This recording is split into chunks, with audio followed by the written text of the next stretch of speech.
हे दक्षिणेतील तुघलकांनी ताब्यात घेतलेलं शेवटचं राज्य. समृद्ध, संपन्न, वैभवशाली, स्थापत्य, कला, व्यापार, शेती या सगळ्याला बढावा देणारं आणि अतिशय सुरेख अशी यांची होसला पट्टण राजधानी. मात्र या सगळ्याची राख झाली, खून खराबा झाला तो ह्या शेवटच्या वीर बल्लाल या गुणी राजाच्या काळात. कंपालीचा राजा कंपाली देव यांनी तुघलकांनी आक्रमण केल्यावर युद्धावर जाण्यापूर्वी त्याच्या ताब्यात असलेला तुघलकाचा पुतण्या गुरशप याला ताब्यात दिला वीरबल्लालच्या.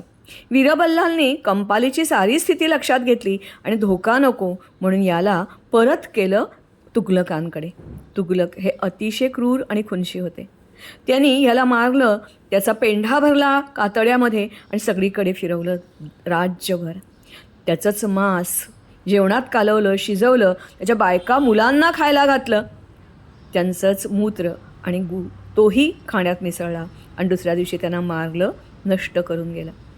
कंपाली काय, कंपालीच्या नंतर झालेलं जोहार, युद्धात मारले गेलेले सगळे माणसं आणि होसलांचा नाश या सगळ्यातूनच परत निष्पन्न झालं विजयनगर साम्राज्य.